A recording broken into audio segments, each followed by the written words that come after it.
Por favor, ¿me confirman si ahí ven la presentación? Buenas noches, profe. Sí, Ay, muchas gracias. Hola, Catalina.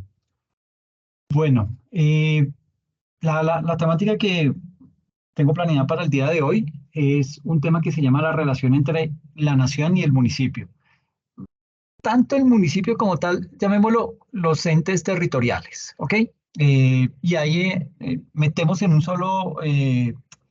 una sola bolsa tanto los municipios como los departamentos, ¿ok? Entonces, digamos que esa relación que existe entre lo que es la nación y el municipio se rige bajo una pregunta y es cómo se pueden usar los recursos que llegan al municipio, porque no toda la plata que le llega al municipio es de libre destinación por parte del gobernante o por parte del alcalde. Eso tiene digamos que tiene unas reglas y se rige bajo unos parámetros. Entonces, partiendo de eso, podemos decir que esos recursos que le llegan, digamos que el 55%, más de la mitad de los recursos que le llegan al municipio, deben ser destinados a educación, ¿sí? El 22% debe ser destinado a salud, el 10% debe ser destinado a inversiones con un propósito general, llámese vías, llámese acueductos, llámese hospitales, la razón que sea, pero que sea una obra de inversión. El otro 10% va destinado a temas de agua y saneamiento y el otro 3% se destinará a temas de asignaciones especiales. Es decir, mm, digamos que la ejecución del presupuesto de un municipio o de un departamento, pues especialmente, y cuando se enfoca uno en el rubro de inversiones, esta sección, inversiones con propósito general, porque digamos que dentro del presupuesto está ese componente de inversiones, entonces no es solamente que lo que recibe se lo va a gastar, sino que una parte de lo que ha recibido como ingresos el municipio lo tiene que destinar específicamente a inversión, mínimo el 10%. Entonces, ese rubro de inversión está relacionado no solamente con lo que está dispuesto en el plan de desarrollo del municipio, sino también con las líneas generales de política económica y social que están trazadas en el orden nacional. Por eso es que es normal encontrar metas que son comunes entre la nación y el municipio, como por ejemplo todo lo que tiene que ver con temas de mejora a la educación, aumento de cobertura en salud, etcétera, etcétera. Y no sé si tuvieron hoy oportunidad de ver el informe que presentó el Ministerio de Educación, en donde el nivel de deserción, tanto en educación media como en educación superior, está disparado, ¿ok? Y está disparado por muchos aspectos. Pues la situación económica del país no es la mejor. Venimos atravesando por una serie de problemas. Eh, Aparte de eso, pues digamos que la situación por todo este tema de inflación y que ya uno cree que está saliendo y que de pronto la inflación se puede controlar y pum, preciso se cae un puente o se cae, hay un derrumbe y eso obviamente altera, o sea, eso es lo que nos diferencia de un país desarrollado, ¿sí? Por eso seguimos siendo un país subdesarrollado, porque el simple hecho de que se caiga un puente puede generar desastres económicos por doquier, ¿ok? Eso no pasa en un país desarrollado. ¿Por qué? Porque tienen diferentes vías, diferentes caminos. También pues hay que ver que la geografía propia de Colombia es muy particular, ¿sí? Esto no es Argentina, ¿sí? Esto aquí atraviesa toda la cordillera de los Andes y digamos que nuestro terreno es agreste, es mucha, más de medio territorio es selvático, y todo eso, digamos que converge en una gran cantidad de problemas que dificultan ese tipo de situaciones. Entonces, todo eso genera inconvenientes, hace que se suba la canasta familiar y deriva en muchas ocasiones en que no se pueda, o le toca a uno entrar a definir, o se alimenta o estudia, ¿sí? Y eso no debería pasar en Colombia, ¿ok? Pero lo más grave no es que estén desertando de la educación privada, sino que lo están haciendo de la educación pública. ¿ok? Y uno dirá entonces, bueno, pero si es gratis, ¿por qué desertan? Pues porque no solamente se trata de ir a estudiar, ¿sí? Sino que eso implica gastos de transporte, gastos de alimentación en el día a día para los jóvenes, los estudiantes, y eso hace que la familia, a pesar de que no es que tenga que pagar un semestre o cosa por el estilo, bueno, de pronto sí hay que pagar pero algo muy pequeño, eh, hace que tengan que decidir entre si sigue estudiando o más bien se dedica a trabajar y aporta a la casa. Entonces, es bastante crítico el tema. Por eso digamos que gran cantidad de recursos se destinan específicamente para la educación, pero obviamente esa parte no tiene mucho control, no tiene mucha vigilancia, y ahí es en donde entran y se convierte eso en un gran caldo de cultivo de corrupción. Y pues ahí se genera gran cantidad de los problemas que tenemos hoy en día. Ahora bien, teniendo esto claro de cómo se debe gastar los recursos en el municipio, tenemos que hablar específicamente de lo que es el Sistema General de Participaciones, que es este famoso SGP. Eh, digamos que así como lo hemos visto en anteriores diapositivas y en anteriores sesiones, mm, un tipo de ingresos para los municipios proviene específicamente de lo que son las transferencias por parte de la nación. ¿De dónde salen de dónde salen esos recursos? Pues básicamente de recaudos que se hacen del IVA, de retención en la fuente, de impoconsumo, de renta. Esos recursos que se pagan en ese municipio, pero se hace a través de la DIAN, esos recursos vuelvo y digo, recauda la DIAN y luego la DIAN se los transfiere, pero con una destinación específica a esos municipios. Entonces, eh, digamos que esas transferencias que hace la nación a los municipios se hace mediante este sistema general de participaciones, ¿ok? Esos dineros, digamos que se tienen que destinar específicamente a educación, a salud, a agua potable y saneamiento básico, a inversiones con propósito general y a asignaciones especiales. Eh, digamos que es bien importante destacar que digamos que bueno, me voy a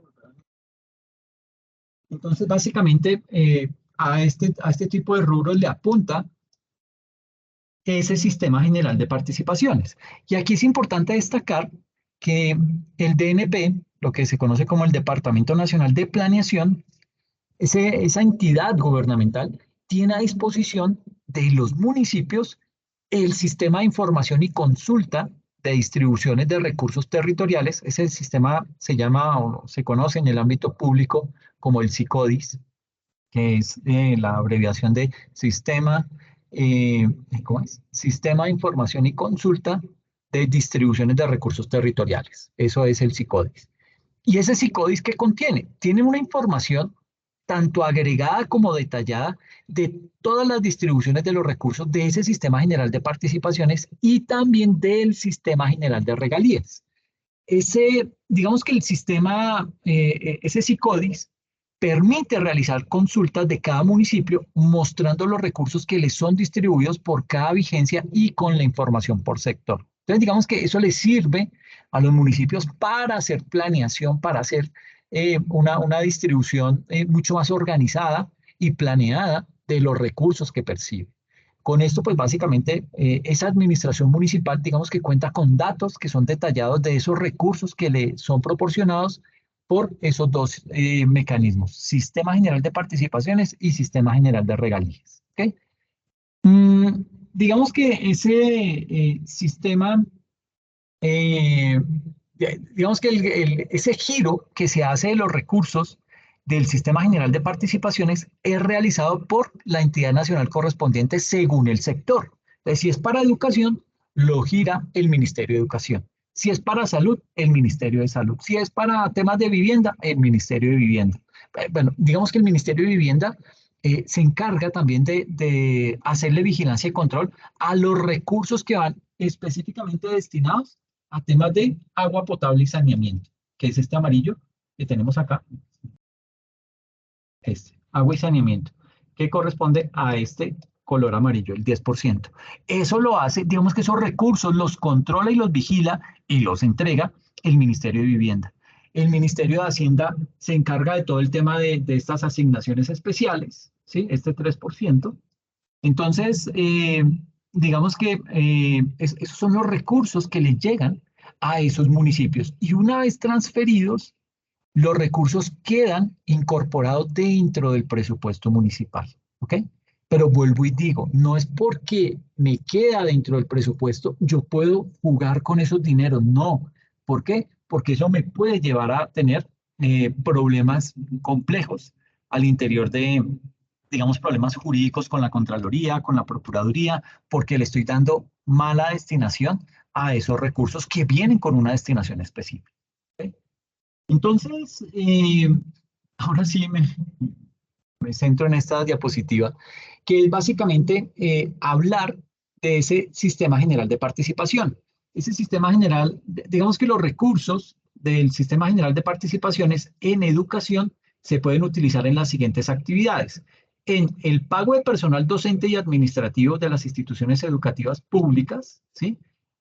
Contribuciones inherentes a la nómina y sus prestaciones sociales. Básicamente, destinar recursos para este tipo de situaciones es en donde se abre un boquete para desviar los recursos.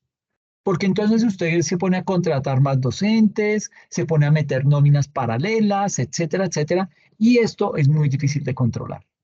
Entonces, para esto no debería destinarse esos recursos de educación. Estos recursos de educación deberían tener una destinación más puntual y es o para construcción de escuelas o mejoras de infraestructura, temas de laboratorios, temas de bibliotecas, temas de desarrollo tecnológico, etcétera, etcétera, que se vea que los niños realmente están aprovechando ese tipo de recursos. ¿Ok?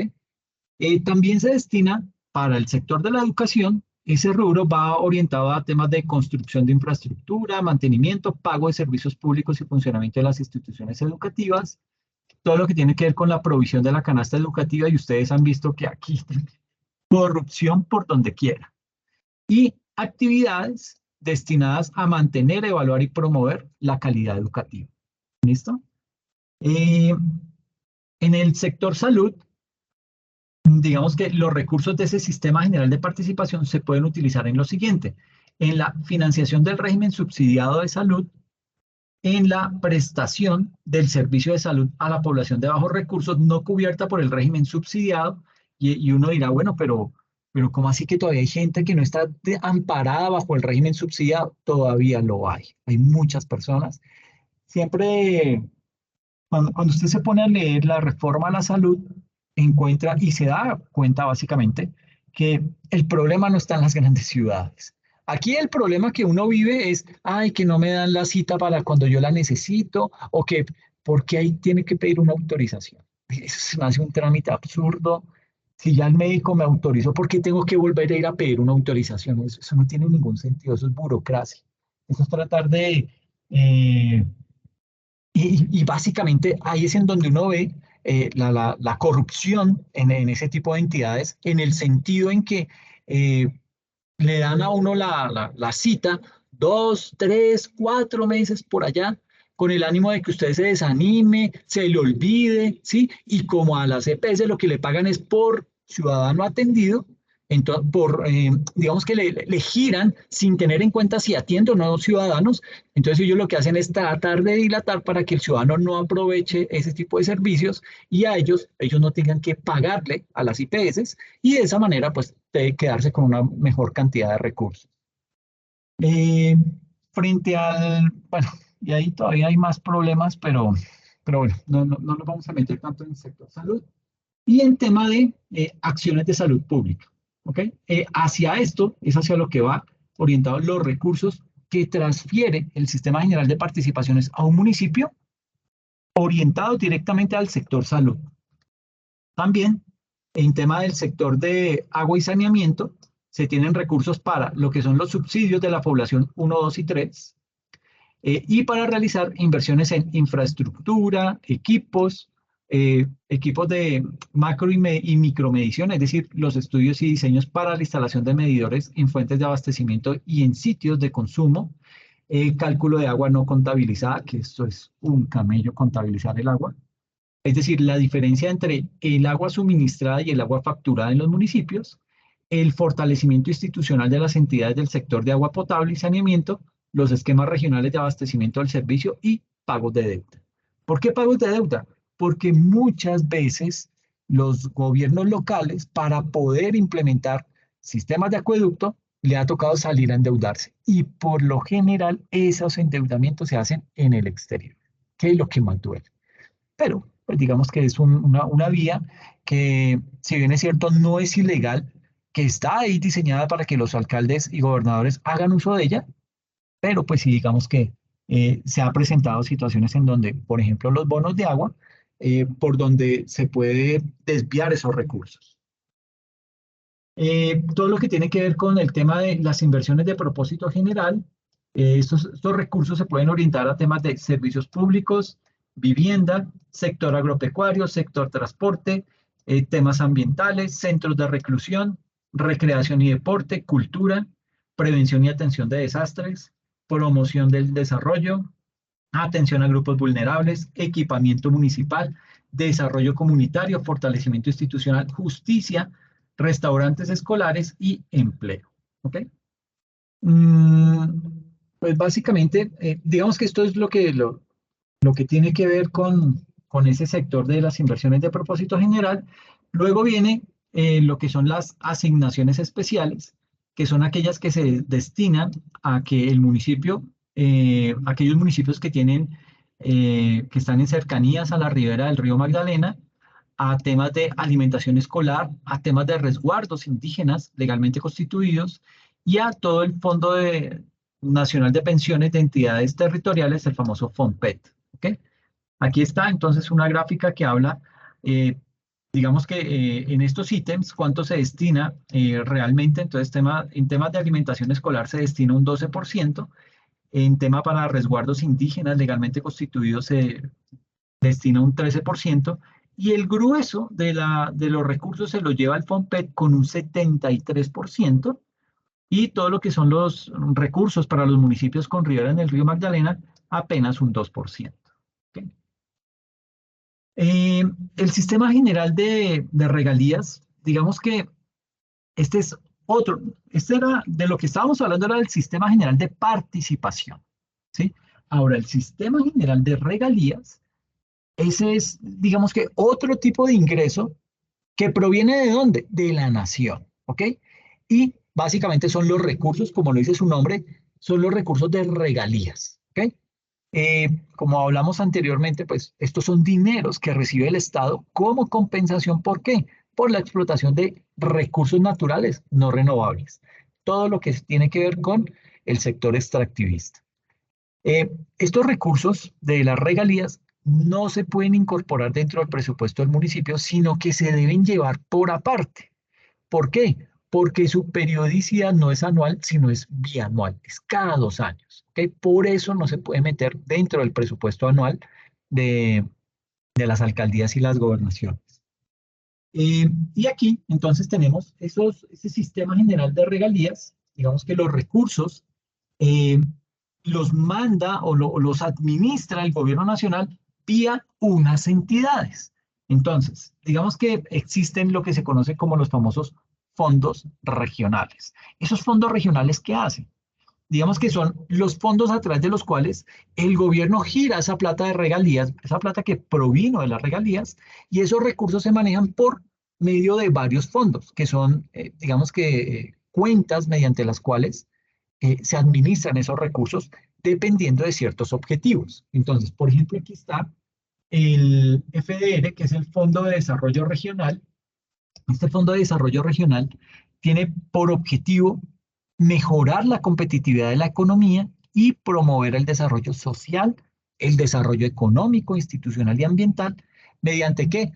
Obviamente, pues mediante la financiación de proyectos regionales. ¿Okay? Es decir, ellos buscan el financiamiento de proyectos que vayan orientados a esos sectores. competitividad de la economía, promover el desarrollo social, temas de desarrollo económico, temas institucionales y ambientales, y eso se hace apoyando ese tipo de proyectos vía este Fondo Nacional, este Fondo de Desarrollo Regional. Eh, los recursos de este fondo, del FDR, se distribuyen entre departamentos, y cuando hablo de departamentos, ahí hay que incluir a Bogotá. Digamos que esos recursos se distribuyen entre departamentos atendiendo a criterios de población y de pobreza relativa. Es decir, esos criterios son los que priman para que vayan más recursos para una región o vayan menos para otra. ¿Okay? Y tiene todo el sentido, porque no sería injusto que de pronto en Bogotá destinaran la mayor cantidad de recursos solo porque aquí es donde está concentrada la mayor cantidad de población de Colombia, ¿sí? Eso pues no tiene mucha razón de ser, aunque sí hay sectores muy deprimidos, aunque hay sectores de mucha pobreza, pero digamos que en los municipios se evidencia mucho más y la carencia es mucho más alta. Luego está lo que es el famoso Fondo de Compensación Regional, otro que tengo acá, el FCR. Ese fondo de compensación regional, digamos que se destinan esos recursos a la financiación de proyectos en los municipios del país con mayor focalización en los más pobres, con prioridad en zonas de frontera y periferia. Tibú, Ocaña, eh, temas con, eh, sobre todo en temas limítrofes con Venezuela, que es en donde hay tanta descomposición social, en donde hay tanta problemática, para allá se destinan muchos recursos con el ánimo de poderlos, digamos que atender ese tipo de necesidades y de población. Entre esos dos fondos, el FDR, entre el Fondo de Desarrollo Regional y el Fondo de Compensación Regional, se destina un 62% de esos recursos. O sea, los recursos que provienen de regalías, el 62% se destina a esos dos fondos. ¿Ok? Hay otro fondo que se llama el Fondo de Ciencia, Tecnología e Innovación, que es este, FCTEL, y este fondo, su objetivo es básicamente aumentar la capacidad científica, la capacidad tecnológica y de innovación en las regiones. Luego, bueno, y para ese fondo, digamos que la destinación de esas regalías es del 10%. Luego viene lo que son el Fondo de Ahorro Pensional Territorial, que es este FONPET, que absorbe básicamente un 7% de las regalías. Y el objetivo de este Fondo de Ahorro Pensional Territorial es contribuir al pago de las pensiones que las entidades territoriales tienen a su cargo. Y luego viene lo que es el FAE, que es el Fondo de Ahorro y Estabilización. Esos recursos salen de lo restante después de lo que es la distribución de los otros fondos y básicamente tiene como objeto generar un ahorro en momentos en que los ingresos por regalías crecen, así como estabilizar los gastos en momentos en que las regalías decrecen. Y aquí un dato bien importante, y es que mucho del tema de las vacunas, cuando hubo la pandemia, mucho de eso se pudo comprar gracias a que había ese ahorro, ¿ok? Ese ahorro procedente de este fondo, en donde, pues básicamente de ese fondo de ahorro y estabilización, en donde había una plática ahí, una cuenta que había por allá en el exterior en dólares, y eso fue lo que nos salvó para poder comprar las vacunas, para poder tener toda esa, es decir, que nos pudiéramos vacunar sin tener que pagar nada, y pues digamos que eso fue lo que nos ayudó a que saliéramos adelante en ese tema. Pero pues obviamente ese ahorrito ya se acabó, ya no hay plata de ahí y pues habrá que esperar a ver qué pasa de aquí en adelante. Eh, digamos que los fondos del sistema, bueno, no los fondos, sino los dineros del Sistema General de Regalías son distribuidos de la siguiente manera. Para el tema del funcionamiento del Sistema General de Regalías, que es el azul, este azul clarito, funcionamiento del Sistema General de Regalías, el 6%, digamos que para allá van unos recursos porque obviamente pues ese fondo se tiene que sostener, ahí hay un gerente, ahí hay funcionarios, tienen infraestructura tecnológica, todo eso vale. Entonces pues también hay que tener en cuenta ese tipo de costos. Eh, digamos que ahí hay un sistema de monitoreo, hay un sistema de seguimiento, control y de evaluación de ese sistema general de regalías. Hay todo un sistema de fiscalización de la exploración y explotación de los yacimientos y el conocimiento y todo lo que tiene que ver con esa cartografía geológica del subsuelo colombiano y todo lo que se hace a través de proyectos en la ribera del río Magdalena. Y hay una parte que siempre tiene problemas cuando hay mucho invierno y es lo que se conoce como el canal del dique.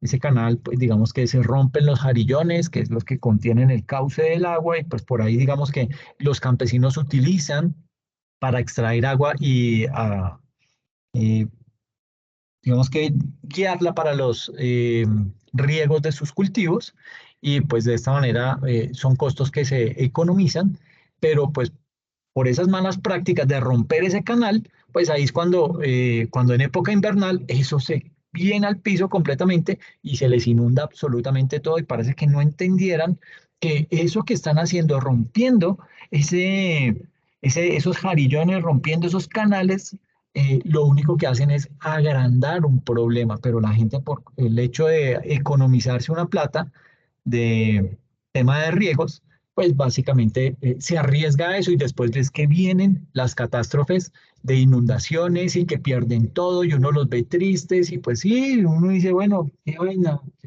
compleja la situación, pero es que también ellos, eh, digamos que crean ese caldo de cultivo para que ese tipo de situaciones se den con esa rudeza y con esa crudeza con que lo vemos por noticias.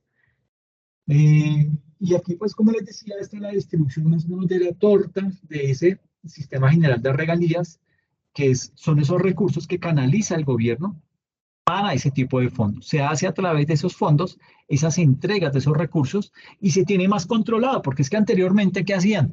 Las empresas le daban o le dirigían directamente los recursos a los alcaldes y gobernadores y pues estos hacían fiestas con esa plata, nadie la controlaba y eso se volvían, era puros elefantes blancos y nunca se veía una obra completamente terminada. Ya no, ya ahorita todo ese canal, todas esas regalías las recibe el gobierno y el gobierno las distribuye a través de estos fondos y a esos fondos les hace auditoría, los tiene completamente vigilados para que esos recursos se puedan gastar en lo que se necesita. Y gracias a Dios, reitero, que de ahí se sacó mucha de la plata para el tema de las vacunas en época de pandemia.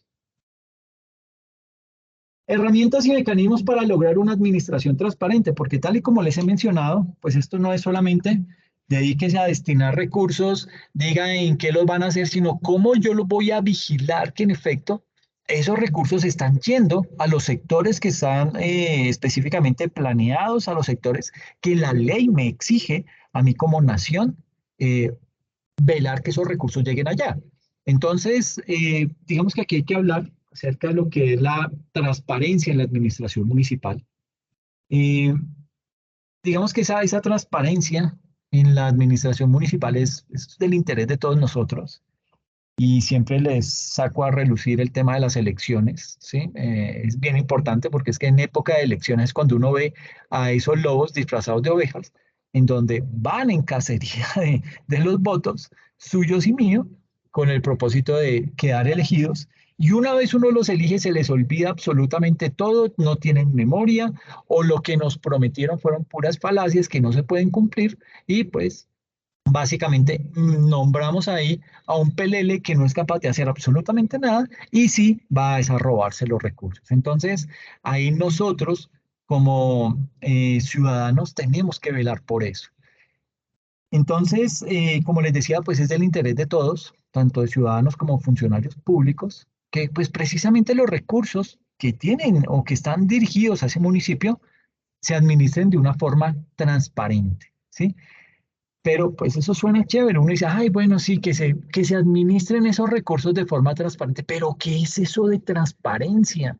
¿Cómo puedo yo hacerle control y vigilancia a que realmente esos recursos los están destinando a lo que es. Entonces, digamos que para poder alcanzar esa meta, es bien importante entender las maneras en las cuales se desvían o bueno, se malversan los fondos públicos, al igual que los mecanismos con los que se pueden combatir esos comportamientos. Porque es que, si bien es cierto, el hecho de la corrupción ha estado por siempre y creo que va a seguir en el desarrollo del país, eh, pues desafortunadamente existen mecanismos para combatirlos, ¿sí? Lo que pasa es que no les conviene a ellos, a los políticos, socializarlo ni hacerle mucho ruido a ese tipo de mecanismos porque saben que eso es pegarse un tiro en el pie. Entonces, básicamente aquí lo que vamos a hacer es explicar cuáles son los actos de corrupción más comunes y cómo poder contrarrestarlos a través de la participación ciudadana, es decir, a través de su participación y de la mía, por un lado, pero también sabiendo que hay unas entidades de control del Estado. ¿Ok? Entonces, partiendo de eso, eh, digamos que hay unas herramientas y unos mecanismos para poder lograr una administración transparente. Y sucede que en eso, pues se han detectado varias debilidades. La primera es que existen unos riesgos de corrupción. ¿Qué es un riesgo de corrupción? Digamos que cuando hay manejo de recursos públicos, eh, eso va de la mano. El recurso público es como el gusano a la guayaba, ¿sí? La plata al corrupto, ¿sí? Más o menos es la analogía. En el manejo de los recursos públicos siempre son posibles los actos de corrupción. Eso va inerte, eso es inherente a la función de esos recursos públicos. Entonces, podemos decir que una definición de corrupción es el uso del poder. ¿Para qué? ¿Por qué se dice que el uso del poder? Porque es que nosotros le dimos el poder a sus políticos, le dimos el poder a sus funcionarios públicos y ellos ¿qué hacen? Desvían la gestión de lo público hacia un beneficio privado, hacia un beneficio de ellos o de algún compinche de ellos. Y básicamente esos actos de corrupción se caracterizan por el abuso del poder, que puede ser público o privado, y las ganancias o beneficios obtenidos pueden ser personales o para un tercero, y no siempre son ganancias monetarias, ¿sí? En Colombia, los indicadores de corrupción presentan cifras bien preocupantes, ¿sí? Según el índice de percepción de corrupción, el famoso IPC, ese es un índice de percepción de corrupción que es, digamos que fue creado por la entidad denominada Transparencia Internacional, indica que el índice de transparencia llegó a 36 puntos, es decir, nos calificaron a Colombia como país con 36 puntos de un máximo de 100. De esa forma, nosotros como país ocupamos el puesto 99 entre 180 países que hacen parte de la medición. Y acuérdese siempre de esto que le voy a decir. En todos esos rankings que salen, Colombia siempre está ahí en la mitad. Ahí, es ese estudiante mediocre que no es capaz de dar un esfuerzo adicional para destacarse, pero tampoco quiere volverse el sinvergüenza más grande porque sabe que va a quedar por allá abajo y con base en eso lo van a juzgar y lo van a criticar. Entonces siempre es ahí como con ese nadadito de perro, ahí en la mitad. Y en todos los rankings ustedes van a encontrar a Colombia ahí en la mitad, arañando, de pronto sube un poquito de la mitad, pero el año siguiente vuelve y baja otro poquito, pero ahí se mantiene. Y en tema de corrupción, Colombia está en el puesto 99 entre 180 países. Y de acuerdo con una entidad que se llama De Justicia y otra que se llama Fedesarrollo, ahí nos indican que los delitos asociados a las formas de corrupción más frecuentes son, bueno, aquí voy a terminar esta diapositiva. Aquí hablamos de riesgos de corrupción, de participación ciudadana y de entidades de control. Entonces, empezamos hablando de los riesgos de corrupción. ¿Listo? Eh, los riesgos, digamos que los delitos asociados a las formas de corrupción más frecuentes son, en principio, el cohecho por dar u ofrecer. Entonces, consiste en dar u ofrecer dinero u otra utilidad a un servidor público por un acto que deba ejercer en desempeño de sus funciones. Eso se llama cohecho impropio. Por retardar o por omitir un acto propio de su cargo o para ejecutar uno contrario a sus deberes. Eso es cohecho propio. Por ejemplo, en un proceso de licitación, el funcionario a cargo recibe regalos por parte de un particular que está entre los proponentes de la licitación. Eso es cohecho. ¿Ok? Tenemos, ay, perdón. Tenemos lo que es la omisión del agente retenedor o recaudador. Ese también es otro hecho. Básicamente consiste en que el agente de retención o autorretención de impuestos no los transfiere al Estado. Por ejemplo, una exnotaría fue sentenciada por no consignar a la respectiva seccional de la DIAN el dinero por conceptos de retención en la fuente en las transacciones realizadas en dicha notaría. Pues imagínense un juez haciendo, haciendo ese tipo de actos. Pero bueno. Concusión, ¿qué es? Consiste en que un servidor público induzca a alguien a darle o prometerle dinero u otra utilidad al mismo servidor o a un tercero. Podría darse también cuando se solicita un pago mayor que el debido por la realización de las funciones propias del cargo. Por ejemplo, si en un proceso de licitación el funcionario público encargado pide al proponente una suma de dinero por realizar el proceso. Y otro es lo que se conoce, y este es de los más comunes, peculado por apropiación, que consiste en que un servidor público se apropia, ya sea en su beneficio o en el de un tercero, de bienes del Estado o bienes de particulares que son administrados por el Estado. Por ejemplo, un funcionario que tiene a su cargo un programa de subsidios los otorga sin que los beneficiarios cumplan los requisitos para hacerlo. Eso es peculado por apropiación. Estos son ejemplos que pues a la larga, digamos que aquí los vemos en nuestra materia como ejemplos, pero estos son crímenes, ¿sí? Son crímenes que junto con otros del mismo tipo están tipificados, adivinen dónde, en el Código Penal, ¿ok? Están entre los artículos 397 al 434 y casi nunca pasa nada, ¿ok? ¿Por qué? Porque los muy vivos que nombramos en el Congreso, pues esos son unos descarados que lo único que hacen es crear leyes que los beneficia a ellos para que puedan hacer todo este tipo de triquiñuelas y se salgan con las suyas sin sin tener que devolver los recursos, sin tener que pagar cárcel. Lo máximo es por ahí, casa por cárcel. Entonces, mucho ojo con su voto. Usted no se imagina lo que vale su voto, ¿ok? También existen otras conductas que significan un riesgo de corrupción, como las que se conocen como las disciplinarias, que están obviamente en el Código Disciplinario, y están las fiscales, que se derivan de las disciplinarias o también se derivan de un mal manejo de los recursos y generan un detrimento patrimonial para el Estado. Entonces, de esta manera, como parte de la política anticorrupción del Estado, pues, digamos que existen unos lineamientos para la gestión del riesgo de corrupción en las entidades públicas, que pues básicamente incluyen procesos para qué, para poder identificar, valorar y mitigar la ocurrencia de esos riesgos de corrupción y su resultado es un mapa de riesgos que debe ser, digamos que publicado anualmente por cada entidad pública. ¿Para qué? Para que todos nosotros nos enteremos de eso, pero cuando ellos lo publican, no le hacen publicidad, no le hacen ninguna socialización como debería hacerse y se lo quedan bien calladito para que entre menos sepan los ciudadanos, es mejor para ellos. Lo otro tiene que ver con el tema de participación ciudadana, que aquí es donde entramos nosotros. Digamos que la participación ciudadana es necesaria en la construcción de un presupuesto que sea acorde con la realidad social y también con la realidad económica de ese municipio.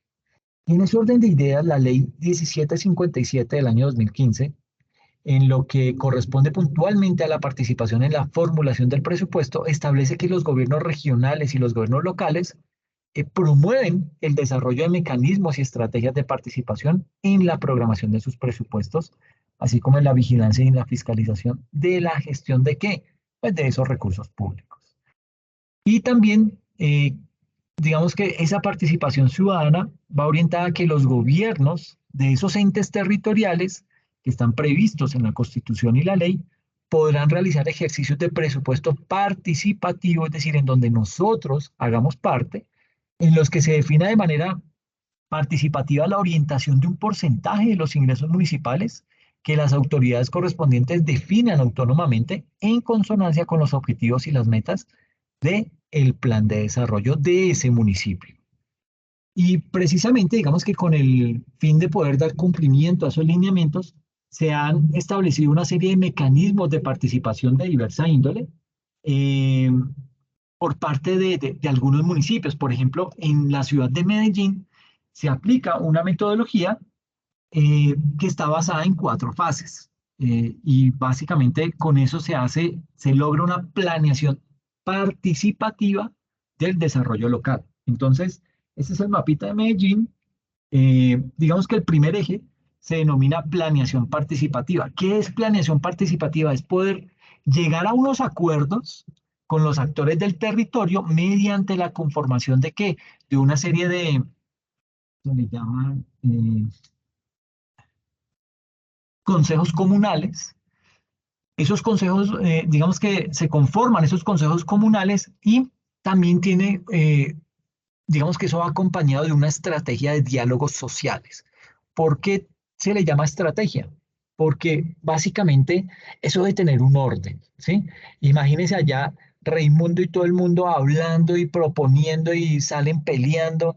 Entonces, digamos que lo que se propone con eso es que se desarrolle una serie de lineamientos que vayan orientados a unos diálogos sociales en donde a raíz de esos diálogos sociales se pueda determinar cuáles son los problemas que le adolecen a un sector de la ciudad o, por qué no, a la totalidad de la ciudad, con el objetivo de empezar a crear estrategias para mitigar ese tipo de problemas. ¿Ok? El otro eje de ese caso de éxito en Medellín se llama priorización participativa. Esa priorización participativa, eh, digamos que eh, por parte de la ciudadanía, eh, y por parte de esos proyectos prioritarios para ser financiados, eso se refleja en el plan, en el POAI. Se me olvidó lo que significa el POAI. Eh, bueno, ahorita que me acuerde, les doy la explicación. Bueno, ¿qué significa esa abreviatura POAI? O el plan de ordenamiento. Bueno, ahorita que me acuerdo, se los digo. Entonces, digamos que eso se refleja en ese POAI de acuerdo a la disponibilidad de recursos y se empieza a mirar a qué se le da prioridad o a qué se va a atender primero, qué segundo, qué tercero, etcétera, etcétera. Pero lo importante es que ahí la ciudadanía está participando y la ciudadanía, con el simple hecho de participar, se siente más empoderada y puede realizar actividades de control mucho más drásticas y efectivas. El tercer eje tiene que ver con la ejecución. Y esa ejecución, digamos que es básicamente dentro de esa etapa de ejecución, se realiza todo lo que se conoce como el control social por parte de la comunidad. Y la última se denomina el seguimiento, que son, digamos que se desarrolla una serie de procesos de seguimiento, procesos de monitoreo, de control y de valoración de acuerdo a unos sistemas de seguimiento que han sido implementados por la administración local. Entonces, esto ha sido de éxito en Medellín y pues esperemos que eso se pueda replicar en muchas otras ciudades del país y municipios. Digamos que otros municipios eh, han implementado una serie de estrategias en el mismo sentido, tomando como base lo de Medellín, aunque depende del tamaño y de la capacidad institucional de esos municipios. De esa misma manera, el gobierno nacional ha definido unos lineamientos para que el proceso sea llevado a cabo por medios electrónicos. Esto pues obviamente pretende que facilitar la participación ciudadana. ¿Ok? Y uno de los aspectos más importantes dentro del proceso de participación de la comunidad en el presupuesto es la disponibilidad de la información, ¿sí? ¿Por qué? Porque es que como usted estuvo inmerso en ese proceso, usted sabe qué fue lo que se aprobó, usted sabe cuáles son los recursos que se le destinan para determinado proyecto, entonces es mucho más fácil que usted le haga seguimiento a eso. Y ese tipo de situaciones, lo vuelvo y digo, lo empoderan a usted como ciudadano no solamente para hacerle vigilancia y control, sino también para hacer denuncias frente a algo que usted considere no va por buen camino. Entonces, básicamente esa ley 1712 del año 2014 establece lo que son las famosas disposiciones que están relacionadas con el acceso a la información pública.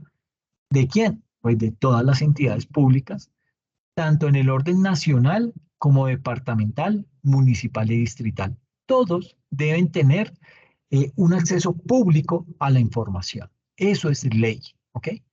Y en cuanto a información que esté relacionada con el presupuesto, el artículo 9 de esa misma ley estipula que la información mínima obligatoria a publicar debe contener el presupuesto general, la ejecución presupuestal histórica anual, todo lo que tiene que ver con los planes de gasto público por cada año fiscal y su respectivo plan de compras anual, así como todo lo que tiene que ver con las contrataciones que han sido adjudicadas para la correspondiente vigencia en lo relacionado con funcionamiento de inversión, con tema de obras públicas, con tema de bienes adquiridos, con arriendos, y en caso de los servicios de estudios o investigaciones, hay que señalarse el tema específico. De esa manera, digamos que todas las entidades territoriales están obligadas a poner a disposición del público sus cifras. ¿Y eso qué permite? Permite llevar un proceso de control ciudadano mucho más amplio y más riguroso. Y cuando ya muchas personas están enteradas de lo que está ocurriendo, es muy difícil que un político le intente meter los dedos a la boca de esas personas, ¿ok? Puede tratar de sobornarlos. Eso está dentro de lo que puede llegar a pasar. Pero es muy difícil cuando estas personas, cuando dentro de esos grupos hay personas que son muy honestas, personas que son muy de valores y de principios muy arraigados, que impide que sean mucho más difíciles de sobornar. ¿Ok? Mm, digamos que frente a eso, eh, información de la alianza que se conoce como Más Información, Más Derechos sobre el cumplimiento de la ley, muestra que en materia de información presupuestal en el nivel municipal, tan solo el 36% de los municipios evaluados cuentan con información completa. Y esto digamos que refleja grandes deficiencias en las administraciones locales, porque es apenas el 36%, esto debería ser el 100%, ¿sí? Pero tan solo el 36% lo está haciendo.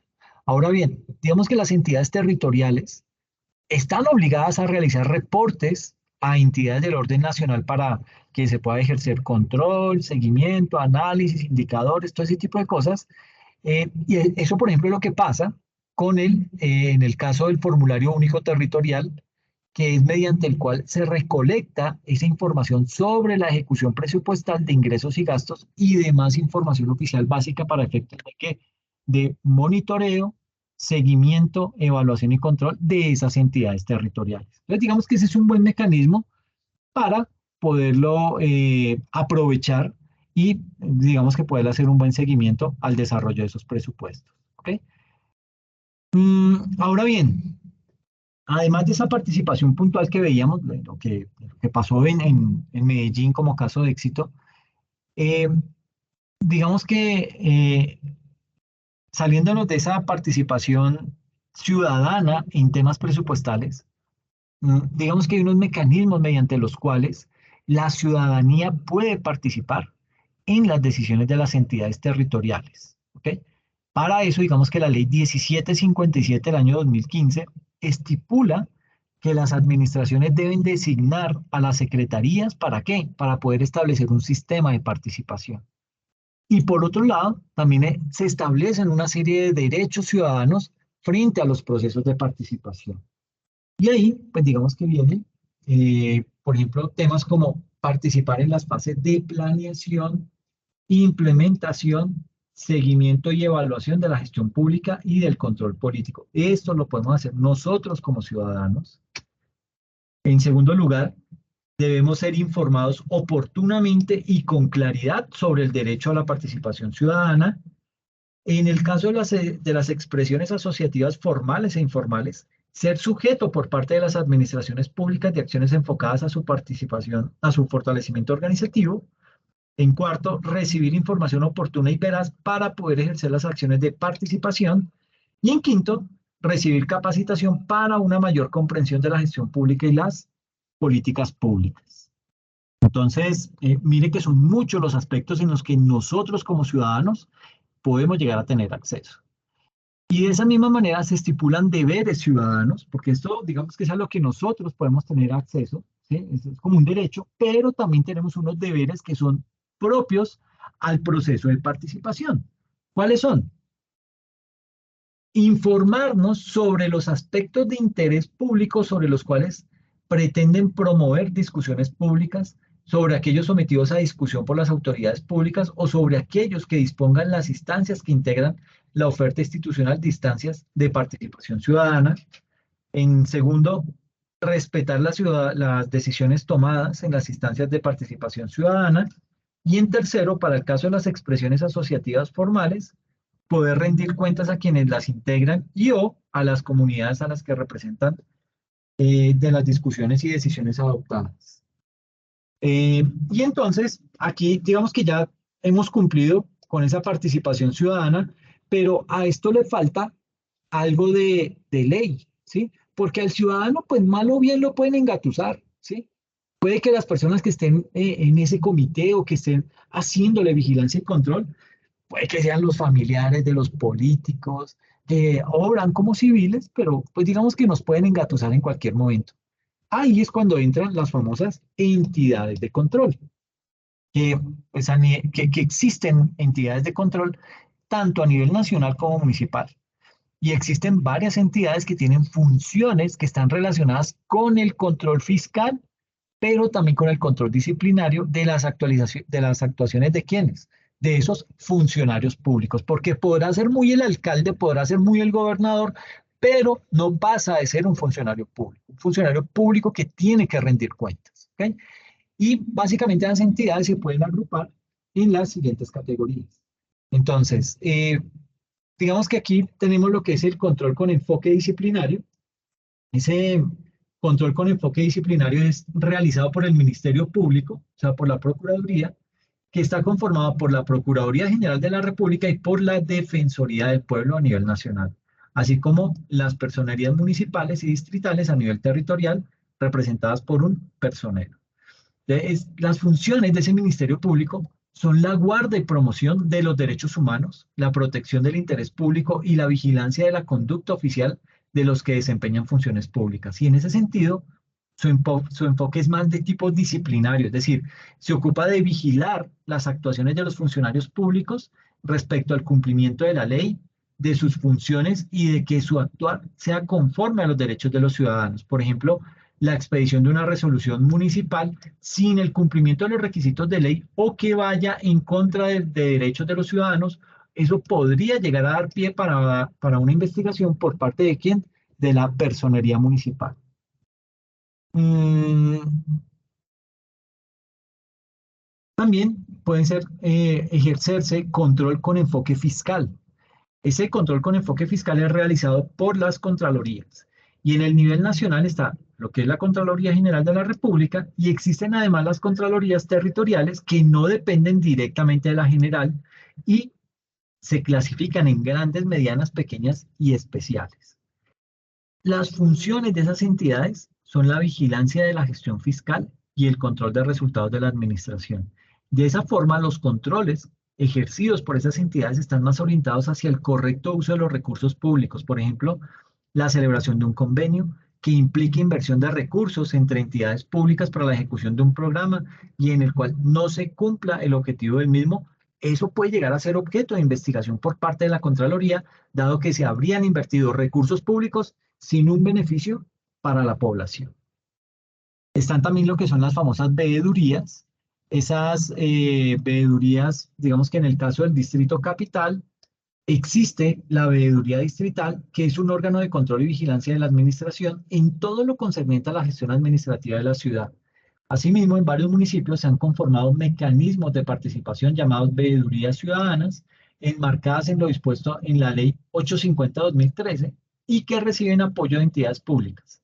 Esas entidades pueden ser constituidas por los ciudadanos o por organizaciones civiles. Y tenemos también la auditoría, que es la Auditoría General de la República, que es una entidad que ejerce la vigilancia del control fiscal que ejerce la Contraloría General de la República. Y además de estas entidades, el Consejo Municipal tiene entre sus funciones la de ejercer control a la administración municipal y para ello puede hacer citaciones a los funcionarios respectivos e incluso al personero y al contralor. ¿Ok? Entonces, básicamente con esto terminamos ese componente de esos recursos que le llegan a los entes territoriales provenientes de los recaudos de impuestos, pero también en gran medida de los recursos que se le transfiere desde el Estado, en qué los pueden gastar, en qué los pueden invertir y cómo son las acciones de control que se tienen diseñadas para evitar que ese tipo de dineros se pierdan en el trasegar de del desarrollo de una función pública de alguno de estos funcionarios. ¿Ok?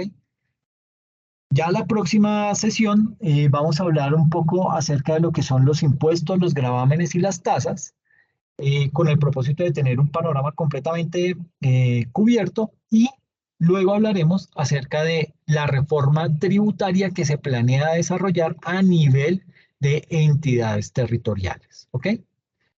No sé si de pronto hay alguna pregunta, no sin antes volverme a disculpar con ustedes. Lo siento muchísimo por haber llegado tarde, pero eh, tenía problemas de tráfico bien complejos. Entonces, no sé si tienen alguna inquietud al respecto.